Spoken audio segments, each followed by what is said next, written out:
किस कोर्ट ने तलाक दिया, कहाँ तलाक हुआ, मेरा डाइवोर्स पेपर कहाँ है, वो मुझे चाहिए, प्रूफ चाहिए। हिंदू एक्ट में कहीं नहीं लिखा हुआ है कि एक शादी होने के पहली बीवी जिंदा हो तो दूसरी शादी हो। बाथरूम जाती, नहाने के लिए जाते थे, मेरे नंदोसी ना वो होल से बाथरूम में झाँका करते थे। मेरे साथ कई बार गलत करने का भी कोशिश किया मेरे नंदोसी मेरी छोटी ननद के साथ, दोनों के साथ गलत किया। कभी मेरे ससुर जी कभी विरोध नहीं किए इस चीज़ का। नमस्कार, मैं हूं सिंह आदर्श और मेरे साथ आप देख रहे हैं बिहारी कलेजा। एक मुद्दा बिहार में अभी हाईलाइटेड चल रहा है, प्रकाश में है, और मुद्दा ये है कि रामाश्रय सहनी पूर्व मंत्री थे बिहार सरकार में, जिन्होंने अपने बहू पे आरोप लगाया कि वो बेटे का हत्या करवा दी, तलाक ले ली, ससुराल कभी आई ही नहीं, इस तरीके का आरोप है। हालांकि एक बात आप लोग भी जानते होंगे कि जब किसी महिला को हराना होता है, जब किसी महिला को दबाना होता है, तो सबसे आसान होता है कि उस महिला पे आरोप गढ़ दिया जाए, उसके चरित्र पर कुछ आरोप गढ़ दिया जाए, जिसके बाद महिला कमज़ोर पड़ जाएगी। लेकिन हुआ उल्टा, महिला कमज़ोर नहीं पड़ी, महिला लड़ने को तैयार है और वो महिला हमारे साथ है। पूरा मामला क्या है? आप पे आरोप लगा है कि आपने अपने पति का ही हत्या करवा दी है। बेबुनियाद आरोप है मेरे पे। वो बोल रहे हैं कि मैं जांच रखूँगा, तो मैं भी चाह रही हूँ कि इस चीज़ की जांच हो, पूरी तरीके से जांच हो। मैं भी चाहूँगी, मैं भी सरकार से गुहार लगाऊंगी कि जांच हो। दूध का दूध, पानी का पानी कर रहे हैं वो, तो होना चाहिए ना। वो बोल रहे हैं कि मेरी तलाक हो चुकी थी राजीव सहनी से, वो साबित कर रहे कि राजीव सहनी की दूसरी शादी हुई, मेरी तलाक हो चुकी थी, तो मुझे किस कोर्ट ने तलाक दिया, कहाँ तलाक हुआ, मेरा डाइवोर्स पेपर कहाँ है, वो मुझे चाहिए, प्रूफ चाहिए। प्लस दूसरी बात कि हिंदू एक्ट में कहीं नहीं लिखा हुआ है कि एक शादी होने के पहली बीवी जिंदा हो तो दूसरी शादी हो। तो अगर वो इस शादी को स्वीकार किए हैं, अगर वो करवाए हैं उसकी बीबी घर में, तो इसके जिम्मेदार वो रामाश्रय सहनी जी भी हैं और उनके लिए भी वो कार्रवाई के जिम्मेदार हैं, उन पे भी कार्रवाई हो सकती है। कह रहे हैं कि 302 का मुकदमा चलना चाहिए आप पे। बिल्कुल, वो कोशिश करें, चलवा सकते हैं। तब बदले में इधर से भी होगा मुकदमा? बिल्कुल होगा, मैं खुद करूँगी।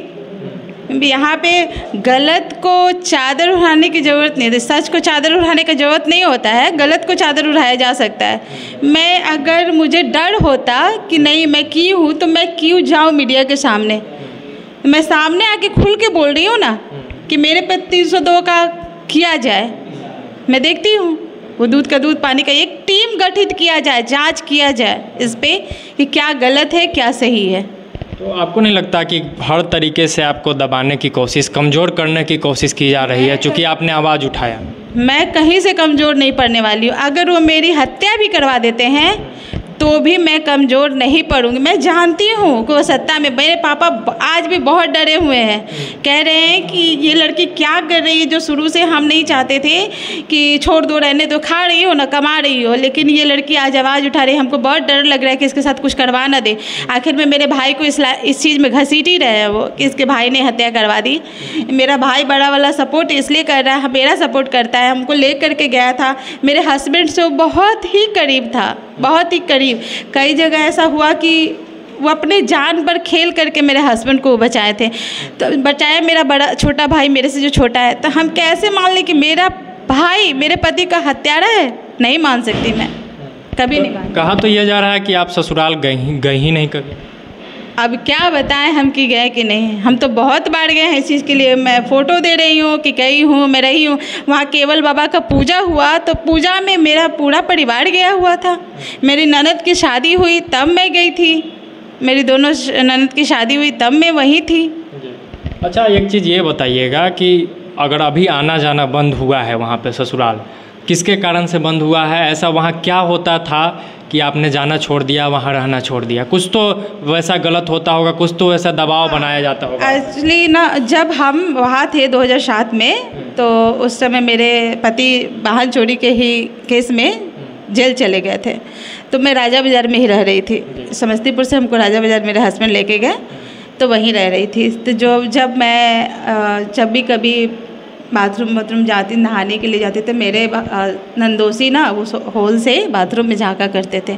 मेरे साथ कई बार गलत करने का भी कोशिश किया मेरा नंदोसी, तो मैं बर्दाश्त करती। मैं मम्मी को बताई कि मम्मी मेरे साथ ऐसा हो रहा है, तो मम्मी बोली कि अच्छा राजीव को आने दो, फिर उसको बताना, थोड़ा बर्दाश्त करो, रहो आराम से। मैं सोची कि शायद यही मम्मी बोल रही तो यही सही होगा रहना कि ये सब पूर्व मंत्री जी के घर में? जी बिल्कुल। हाँ, मेरे नंदोसी मेरी छोटी ननद के साथ, दोनों के साथ गलत किया। कभी मेरे ससुर जी कभी विरोध नहीं किए इस चीज़ का। मतलब ये सब चीज़ उनको पता था? हाँ, ये सब चीज़ उनको पता था। मेरी दोनों छोटी मंजू डॉली हमको बताती थे कि इसे भाभी देखे ना ऐसा ऐसा बात मेरे साथ हो रहा है, ऐसा ऐसा। मैं उस घर में खुद डरी हुई थी कि मेरे हस्बैंड जेल में थे, हम क्या बोलते, हम कुछ नहीं बोल पाते थे कि हम क्या। वो हमको बताती थी कि देखिए भाभी मेरे साथ ऐसे ऐसे हो रहा है, हम क्या करें। दोनों ननद मेरी, एक ननद सुसाइड कर ली, जहर खा के मर गई, दूसरी उसी लड़के से दूसरी बार शादी मेरी ननद की हुई, उसकी भी हत्या कर दी गई जानबूझ करके। तो उस घर में जब शुरू से लेके आज तक बेटी के लिए कुछ नहीं किया। फिर नीतीश जी वैसे इंसान को अपने पार्टी में क्यों रखे हुए हैं जो आज भी कहते हैं बेटी बचाओ बेटी पढ़ाओ, अभियान चलाते, इतना बड़ा नारा है, सब कुछ है। हम उनको कुछ, नीतीश जी को कुछ नहीं बोले, लेकिन मेरे ससुर जी इस लायक नहीं है वो कि उस पार्टी में वो रह सके। नहीं, सवाल तो जायज़ है कि जब बेटी बचाओ बेटी पढ़ाओ की बात होती है और आप ही के एक नेता के घर में इस तरीके से महिलाओं के साथ बर्ताव हो रहा है, तो इस बात पर ध्यान दिया जाना चाहिए। खैर, अब ये बात आएगा सामने कि बड़े लोग हैं, पूर्व मंत्री रहे हैं, सत्ता में हैं, तो हर तरीके से डराने धमकाने का प्रयास होगा, प्रताड़ित किया जाएगा आपको। तो वो पहले भी रहे थे जब हम जाते थे, लेकिन अब तो आप खुल के ना सामने आ गए। हाँ, तो पहले भी डराते थे। आज हमको खुल के आने का और हिम्मत आया कि मेरी बेटी लोग मेरे साथ है, तो मैं आई हूँ सामने। और हमको डर है कि मेरे ससुराल वाले मेरे साथ कुछ भी कर सकते हैं, लेकिन जब तक मेरे में जान रहेगा तब तक मैं इस चीज़ के लिए लड़ूंगी। मेरे पे जो झूठा इल्ज़ाम है उस चीज़ को मैं खारिज करके रखवाऊंगी। उन्हीं के मुँह जुबानी सुनना चाहती हूँ कि ये गलत है, तब तक मैं लड़ूंगी जब तक वो हमको बच्चे का अधिकार नहीं मिल जाता। मुझे सुरक्षा की मांग कीजिएगा सरकार से? हाँ, सुरक्षा तो मुझे चाहिए, लेकिन अभी मैं ये सोच रही हूँ कि पहले मुझे, मेरे ससुर हमको अच्छे तरीके से अपना लेते हैं, तो मुझे कोई ज़्यादा कुछ बोलने की ज़रूरत नहीं है और मैं कुछ बोलना भी नहीं चाहती हूँ। लेकिन अगर वो ज़्यादा इससे भी ज़्यादा वो करेंगे तो मैं आमने सामने लड़ूंगी उनसे। अच्छा, बहुत मुश्किल होगा आपके लिए, चूँकि आप एक महिला हैं और इतने बड़े शक्ति से लड़ना, उसमें भी इस तरीके का आरोप लगता है कि पति का हत्या करवा दी। कहीं ना कहीं देखा जाए तो डायरेक्ट इनडायरेक्ट रूप से चरित्र पे भी सवाल उठाया ही जा रहा है, तो बहुत मुश्किल होगा आपके लिए लड़ना। फिर भी मैं लड़ूंगी, अंत तक एकदम लड़ना है? हाँ, मैं लड़ूंगी। तो ये चाहिए भी कि गलत भले करने वाला कितना भी बड़ा हो, उसके खिलाफ आवाज़ उठना चाहिए, और ये आवाज़ लगातार उठा रही है। आज मेरे साथ गलत हुआ है, कल मेरी बेटी के साथ गलत होगा, कल बिहार की बेटी के साथ गलत होगा, कितनी बेटी के साथ गलत हो। लोग कह रहे हैं कि नहीं हो रहा है, लेकिन गलत तो हो रहा है। खुद उस राजनीति लाइन में होते हुए मेरे घर में मेरे साथ हुआ है, मेरे बच्चों के साथ हुआ, वो अपनी बेटी के साथ भी तो किए वही। जब खुद की बेटी के लिए नहीं थे तो मेरे लिए कहाँ से हो जाएंगे सही। अच्छा, बहू के लिए मोह नहीं है, 2 पोती है, उसके लिए भी कोई मोह नहीं उनको? वो तो उनसे भी क्वेश्चन किया जा सकता था ना कि कभी आप अपनी पोती को खोजें। अगर मान लेते कि वो नहीं आई कभी आपके घर, अपनी पोती को आप क्यों नहीं खोजे? बेटा तो नहीं था जो बाहर रह सकता था, बेटी थी, 19 साल की पोती है उनकी। कभी ये सोचे कि हो सकता है मेरी पोती के साथ कभी गलत हो जाए? एक लेडीज़ के साथ रहती है, ये भी तो सोच सकती थी कि तुम मेरे घर मत आओ, मेरी दोनों पोती है, हमको वापस चाहिए। कभी तो वो क्वेश्चन कर सकते थे मेरे से, क्यों नहीं किए वो? कभी दावा नहीं, कभी नहीं। क्यों नहीं किए? हमको ये जवाब चाहिए, क्यों नहीं किए? आज अकेले हो करके भी अच्छे घर में अच्छे परिवार के साथ में बेटी की शादी की मैं, तो ये भी सोचना चाहिए उनको। आज वो अपने साथ ना अच्छे जगह अपने बेटा का शादी कर पाए। एक बेटा उनका 3 शादी करके घर में बहू है, तो इसके जिम्मेदार कौन है? मेरे ससुर जी।